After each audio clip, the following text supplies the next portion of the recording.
La tension retombe à peine que la réalité frappe de plein fouet. La journaliste, prise au piège de sa propre narration, sent le poids du regard de ses abonnés se transformer en accusation. Elle tente de maintenir le cap, rappelant que le sacrifice du nécromancien doit vivre dans les mémoires, mais l'atmosphère est déjà saturée. Soudain, le ciel se déchire. Un portail s'ouvre dans un fracas assourdissant. Seung-woo en émerge, monté sur son dragon d'os. La présence du lancier Kyang-soo trahit sa surprise. Il reconnaît immédiatement la destination du portail. Suwon. Maître Hearst, lui, ne cache pas sa satisfaction. Il savait depuis le début que le nécromancien n'était pas mort. La joie est générale, le roi démon est vaincu, la guerre est finie, mais Seung-woo, lui, reste de marbre. Il répond aux questions de Kyang-soo avec une précision glaciale. Le roi démon est mort, mais le problème, lui, vient de commencer. Le héros ne regarde pas ses alliés, il regarde vers l'intérieur de son esprit. Une notification système d'un bleu froid s'impose à sa vision. C'est une quête de type choix, les rites du vainqueur. Le système le déclare vainqueur provisoire. Il se voit accorder les mêmes droits que le véritable vainqueur. Le pouvoir de décider de la fin de leur monde. Mais attention, un avertissement clignote en rouge. Seung-woo ressent une colère sourde. Ses choix sont absurdes, cruels. Il comprend enfin la vérité que Han Geng-sok lui avait cachée. Les monstres qu'ils ont affrontés. Le roi des montagnes. Isabella, la liche victorieux. Ce n'étaient pas des créatures natives. C'étaient des joueurs d'un autre monde. La Terre n'est pas un monde. C'est un donjon, une scène cachée, un sous-espace. Il se souvient de la question qu'il avait posée à Han Geng-sok. Pourquoi forcer les humains à emprunter cette voie? La réponse était floue, mais Sang-woo voit maintenant plus clair. Les joueurs ne sont pas des dieux omniscients. S'ils l'étaient, ils n'auraient pas besoin de piller d'autres mondes. Ils sont comme eux, dans leur pire version. Une lueur de pitié traverse son esprit pour Han Geng-sok. Lui aussi était un pion. Mais cela n'excuse pas les actes. Le héros fait un pas en avant. Il s'adresse au lancier Kyang-soo. Il propose une fête, une grande célébration ce soir. Kyang-soo est perplexe. Pourquoi fêter maintenant?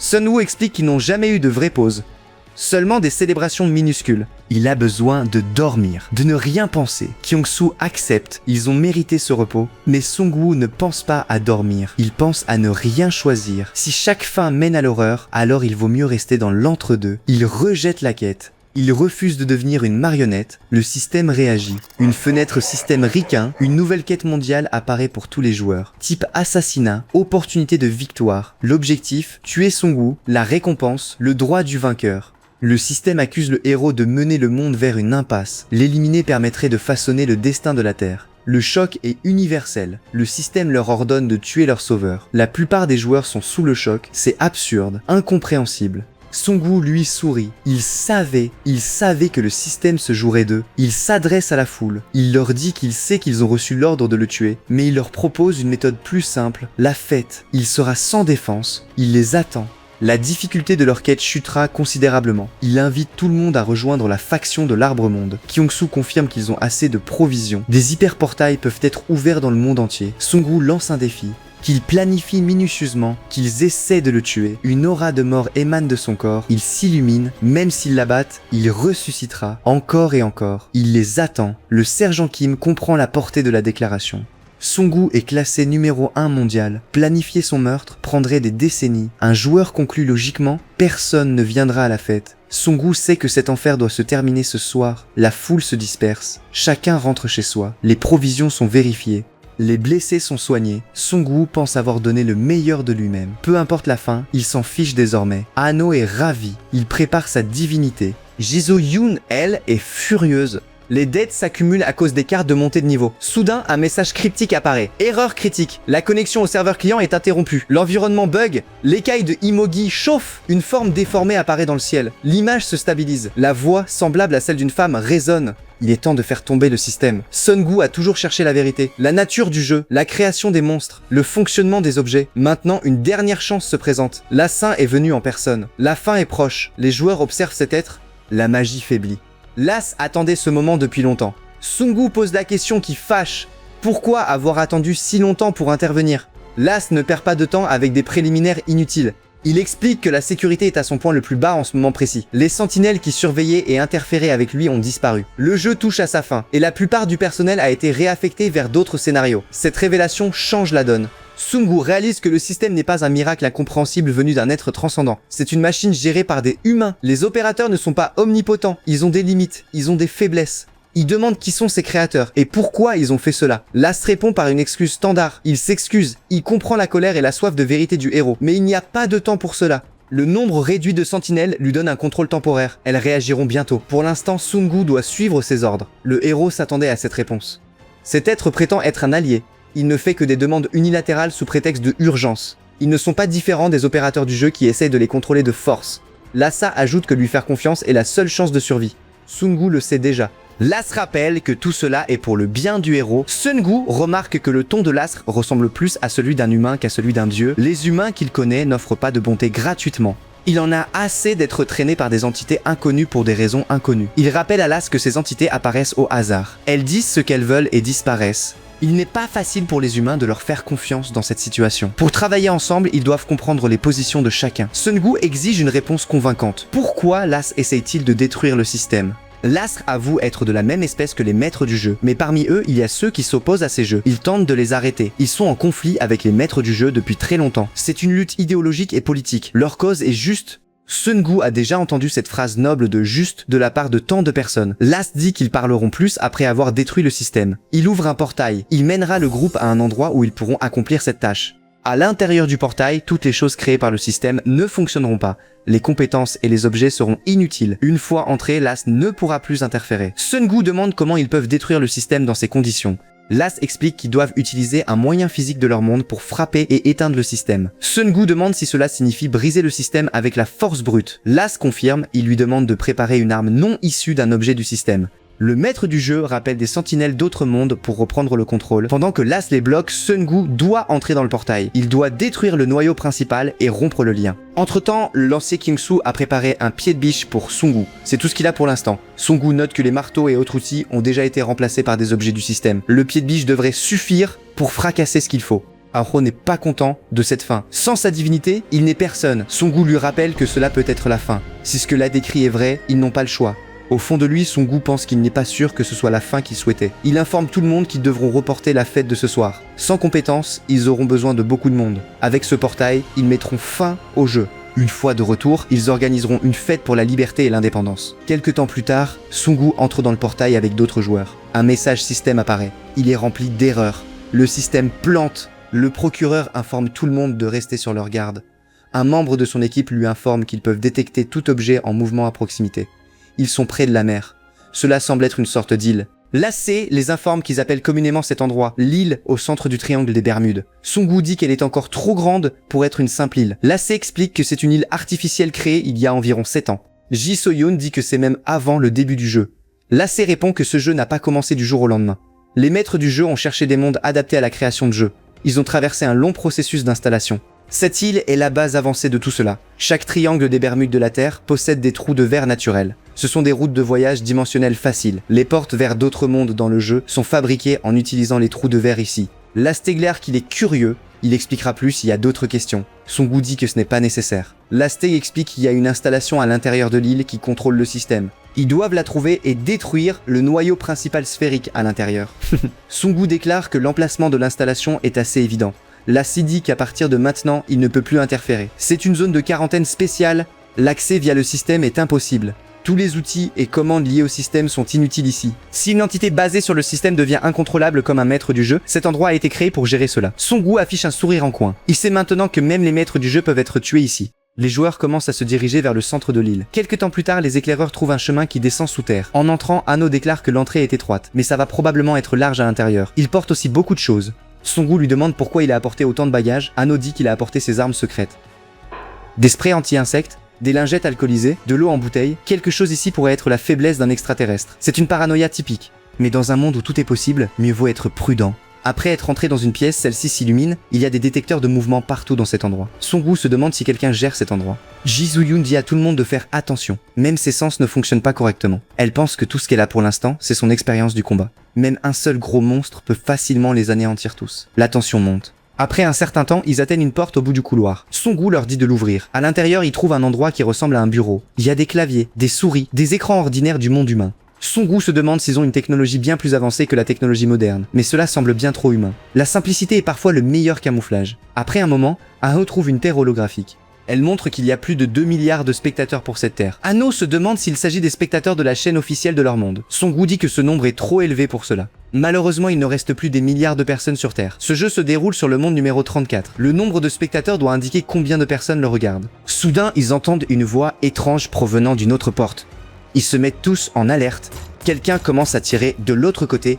Ji-So-yoon parvient à sauver Songu et Anno en utilisant ses réflexes naturels. Le procureur ordonne à tout le monde d'utiliser les chaises et les bureaux comme couverture. Han-Suk pense qu'il savait déjà qu'il y avait quelqu'un ici. La préparation est clé. Après un certain temps, les tirs cessent. La porte s'ouvre lentement. La personne de l'autre côté dit qu'elle se demandait pourquoi le système avait planté. Songu, avec les autres joueurs, est impatient de découvrir la véritable identité de ses maîtres du jeu. La personne pointe son pistolet laser. Il déclare que qui aurait cru que les joueurs s'introduiraient par effraction. Il demande plus loin si c'est bien le nécromancien. Le prochain mouvement va définir toute la suite. Tu vois où ça mène? Les entités revêtues d'une armure portant l'inscription GM avancent sans hésitation. Leur voix ne correspond pas à leur bouche, un détail technique qui trahit une technologie de synthèse vocale avancée. Ils confirment que leur intervention n'aurait pas été possible sans un traître parmi les joueurs. Un fou dans les rangs ennemis, les maîtres du jeu sourient derrière leur casque, parlant coréen avec une fluidité déconcertante. Ils se présentent comme les administrateurs du 32e monde. Une déclaration qui pose les bases de leur autorité absolue. Songu remarque immédiatement la supériorité technologique de leurs armes laser. Ce n'est pas du simple équipement de jeu, c'est une technologie bien plus poussée que ce que les joueurs peuvent imaginer. Anno pose la question cruciale. Est-ce la 32e tentative?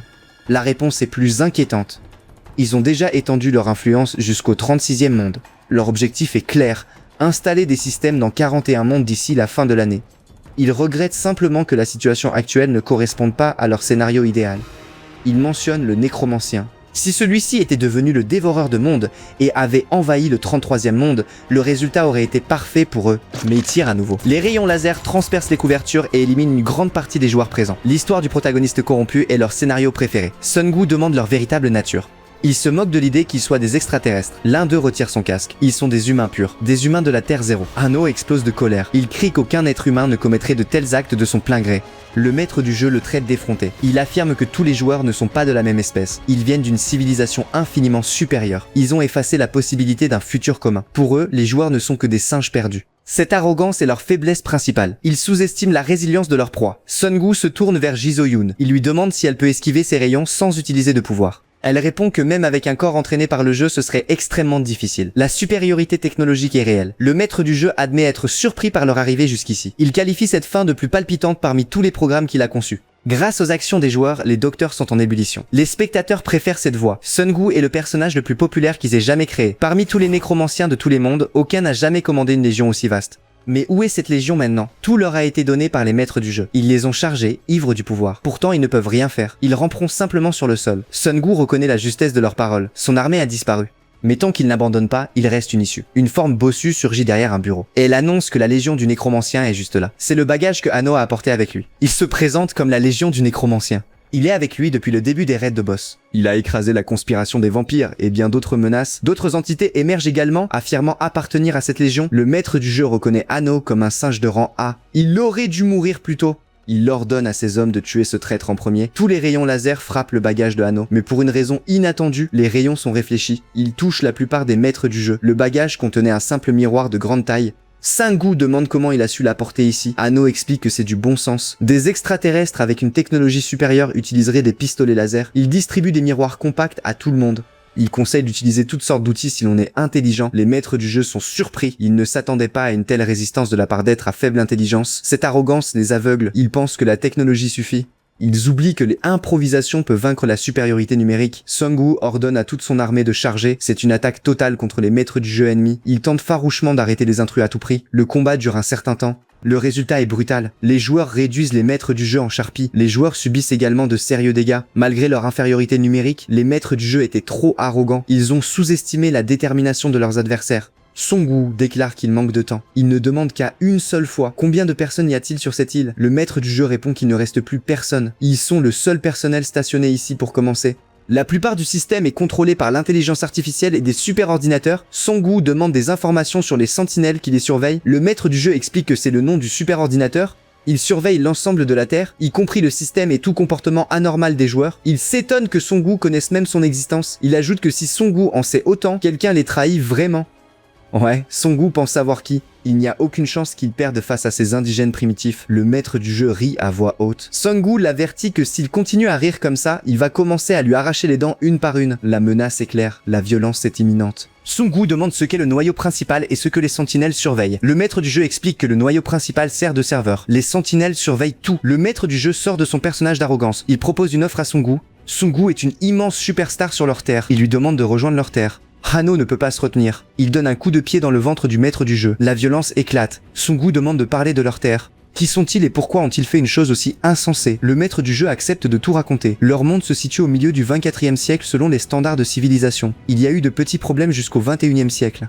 Ils les ont surmontés grâce à des esprits brillants et une science avancée. Le vrai problème a commencé au 22e siècle. Toutes les ressources étaient épuisées. Les énergies renouvelables ne pouvaient pas soutenir une population de 13 milliards d'humains. Les avancées scientifiques ont stagné, le développement spatial était trop peu rentable. Le monde était au bord de la guerre pour les ressources restantes. Vers cette époque, un trou de verre a été découvert dans le triangle des Bermudes. Les dirigeants de l'humanité de l'époque ont pensé que c'était la solution. Ils allaient ouvrir un passage vers une autre dimension. Ils allaient récolter les ressources de la Terre primitive de cette dimension. C'était une idée brillante. Mais comme toujours, des problèmes sont survenus. À l'époque, le contrôle du trou de verre était instable. Ils ne pouvaient pas arriver à la chronologie souhaitée. La première Terre sur laquelle ils sont arrivés n'était pas primitive. Elle se situait autour du 18e siècle.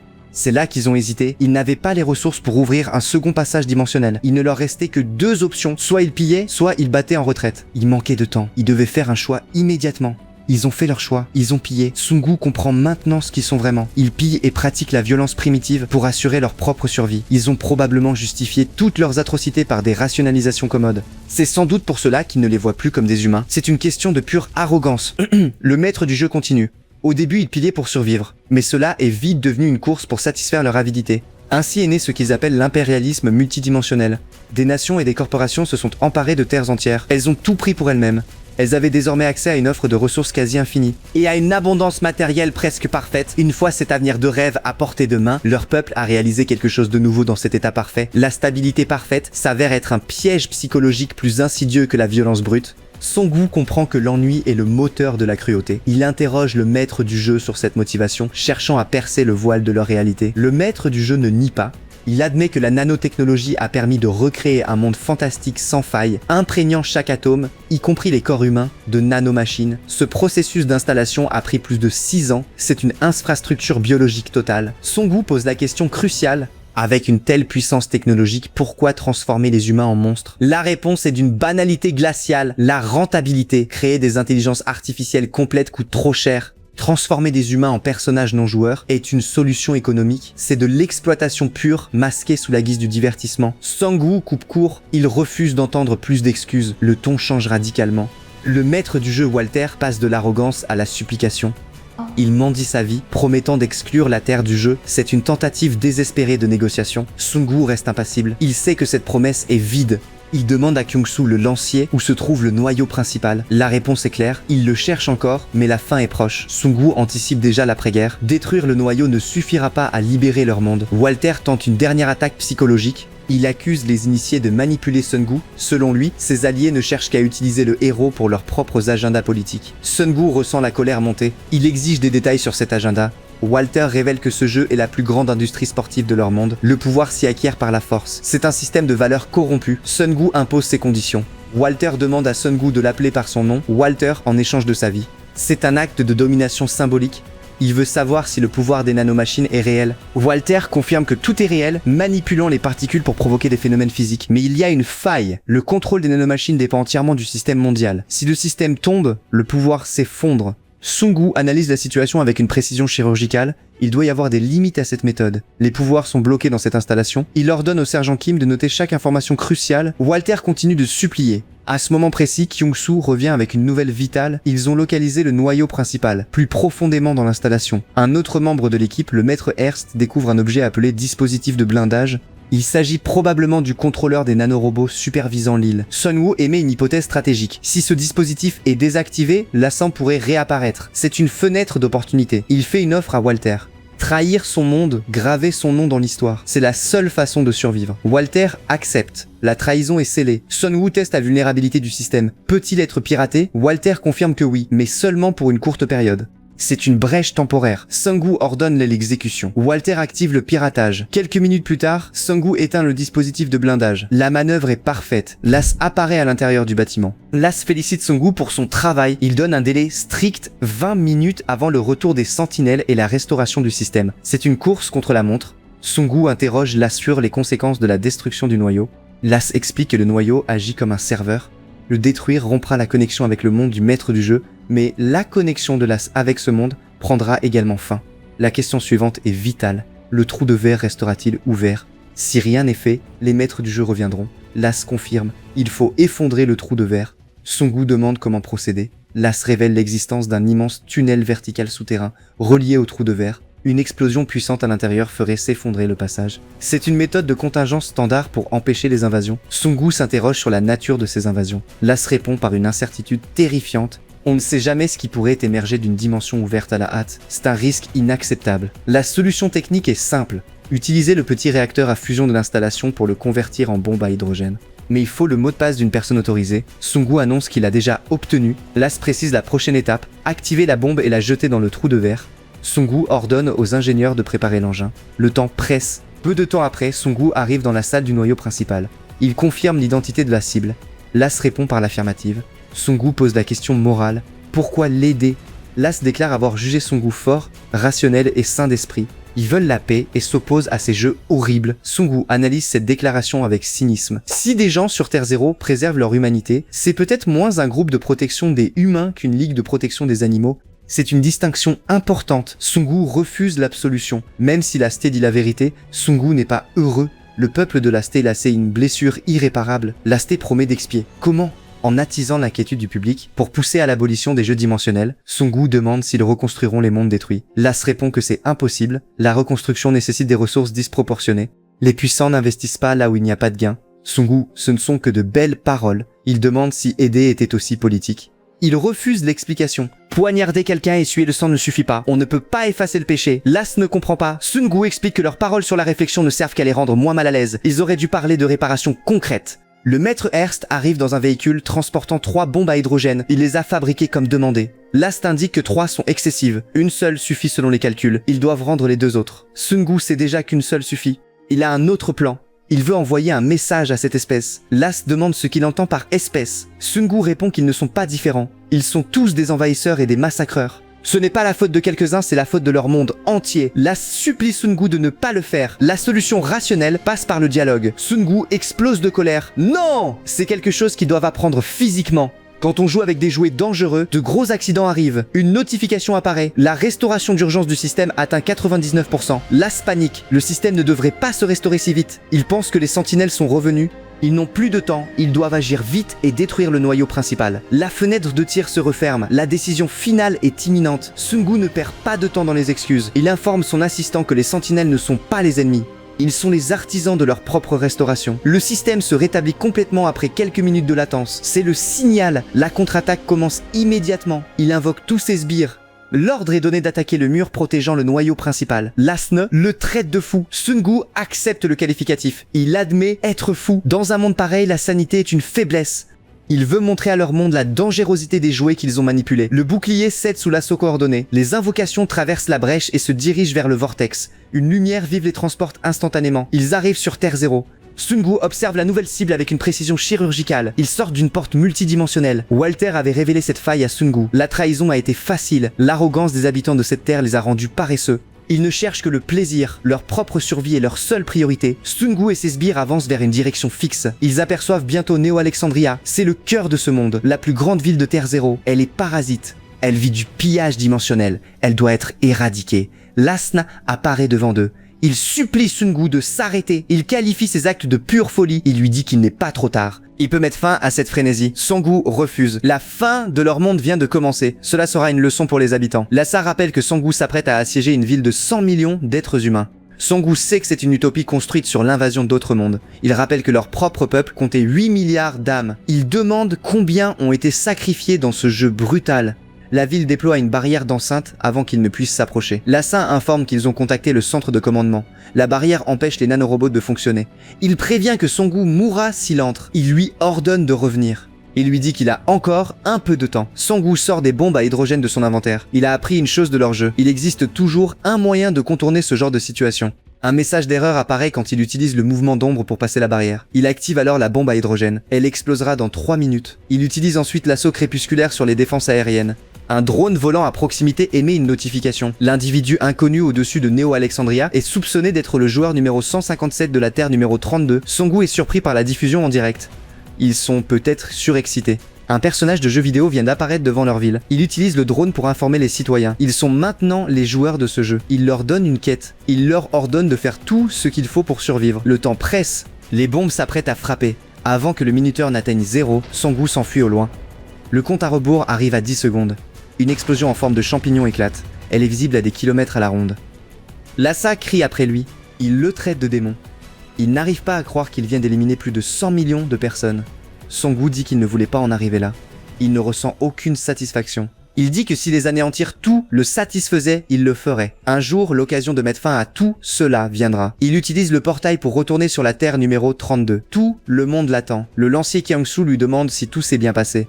Songu confirme que c'est fait. Il ne reste plus qu'à faire exploser le vortex. Il demande si les bombes sont prêtes. Maître Hirst confirme qu'elles le sont. Il en a préparé 2 de plus par précaution. Songu ordonne de lancer les bombes immédiatement. Il ordonne de fuir au plus vite. Les bombes explosent. Elles détruisent le vortex dès que les joueurs montent à bord des dirigeables. Songu demande à Walter comment la Terre numéro 0 va réagir. Walter informe qu'ils vont probablement éliminer les radiations.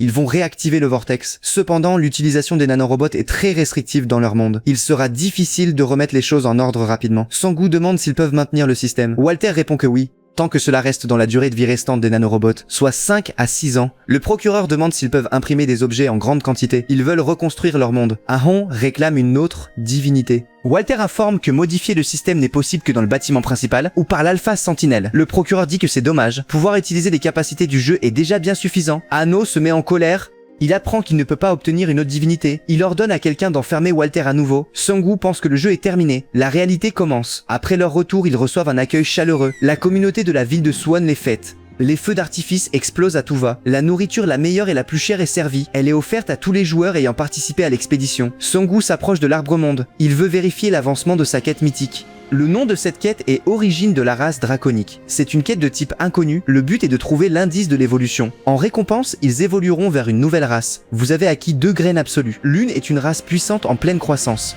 L'autre est un réceptacle de vie capable de contenir un pouvoir transcendantal. Si les 2 graines sont fusionnées dans des conditions prédestinées, elles donneront naissance à un nouveau mythe. L'indice de l'évolution sera révélé une fois que l'œuf non identifié aura éclos et que l'arbre monde aura atteint son stade final. Si l'une des graines est endommagée, vous échouerez. Songu reçoit une autre notification. L'arbre monde est au 3e stade de croissance, il a grandi de 91%. Songu se demande s'il devrait le laisser tranquille. Devenir une race différente lui semble étrange. Pire, en réalisant qu'ils vont conserver le système de jeu pendant 6 années supplémentaires, il sera restauré par la suite. Une fois achevé, il devrait aider à la reconstruction de leur monde. Le roi apparaît derrière Songu, il lui offre une pomme de terre. Il dit qu'il a entendu dire qu'il ne lui restait que 6 ans. Il a essayé de manger d'autres aliments, ils ne conviennent pas vraiment à Songu. Il se demande si son corps a été conçu ainsi. Songu pense que les monstres sont des joueurs d'autres mondes recyclés via des nanorobots. Walter a dit qu'ils sont différents de nous. Leurs particules seront restaurées parce que nous avons un corps. Il n'y a aucun moyen de gérer cela pour le moment. Le roi demande à Songu quelles pensées le retiennent dans sa solitude. Il demande si c'est à propos de l'as contre lequel il s'est battu. Songu informe le roi de la chose qu'il lui murmurait autrefois. Ils sont probablement occupés à gérer la bombe à hydrogène qu'il a lancée dans leur direction. Le roi dit qu'il a récemment entendu cette voix en plus des ordres que le système lui donnait. Mais honnêtement, elle ne se manifestait pas souvent. C'était surtout une voix différente. Songu lui demande ce qu'il entend par là. Le roi dit que c'est difficile à expliquer. Il n'est pas un être spirituel. C'est comme si une certaine voix l'avait sauvé, peut-être afin qu'il puisse résister au système et passer de monstre à ce qu'il est maintenant. Songu sait désormais qu'il existe une autre entité qui a éveillé le roi de la grande chaîne de montagnes en plus de Lassar. Songu s'enquiert de l'identité de cette entité et le roi répond en disant qu'il n'en a aucune idée. Songu pense que c'est peut-être la raison pour laquelle la Terre numéro 0 a restreint les nanorobots dans leur monde. Ce qui est certain, c'est que cette entité n'appartient à personne du système. C'est comme si cette entité était peut-être un dieu. Songu réfléchit davantage en disant qu'il est impossible de contrôler parfaitement ce phénomène que même les habitants de la Terre 0 ne maîtrisent pas. Songu dit qu'il ne croit pas aux dieux. S'il y en avait un, ils auraient fait tout leur possible pour empêcher une telle chose de se produire. Le roi dit qu'il a raison et qu'il n'y a pas non plus une telle entité dans son esprit. Le roi dit à Songu d'arrêter de s'inquiéter et de profiter de la fête puisque c'est le jour de la libération. Après un certain temps, Songu retourne à la ville et se joint à la célébration.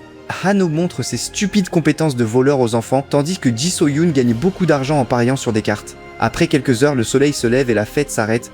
Le matin, Songu commence la réunion d'urgence des chefs. Songu informe les chefs de prendre place, il les informe qu'ils ont 3 sujets pour la réunion d'aujourd'hui. Ils doivent établir le plan de restauration de la Terre, le plan de défense de la Terre, et enfin, mais non des moindres, ils doivent établir un entraînement aux attaques extradimensionnelles. Certains des chefs sont choqués après avoir entendu cela, car le trou de verre a été sectionné et personne ne peut plus les attaquer. Songu les informe que jusqu'à il y a quelques jours, ils ne savaient même pas qu'il existait un chemin menant aux dimensions extérieures. Y a-t-il une raison de croire que d'autres choses ne se produiront pas dans des endroits qu'ils ignorent ? C'est pourquoi nous avons besoin d'un plan pour défendre notre monde. Face à un ennemi qui ne s'est pas abandonné, nous ne pouvons pas nous contenter de la défense. Le procureur a approuvé Songu, déclarant qu'il faudrait trouver des moyens de rechercher le système et faire tout ce qui est nécessaire pour le combattre. Songu pense que la Terre numéro 0 ne s'arrêtera pas. La piller et l'affronter immédiatement est impossible. Mais nous ne pouvons pas rester les bras croisés si le trou de verre devait se rouvrir et que l'ennemi nous envahit. Je les détruirai et ne laisserai que des cadavres sur mon passage, car c'est le travail du nécromancien. Merci.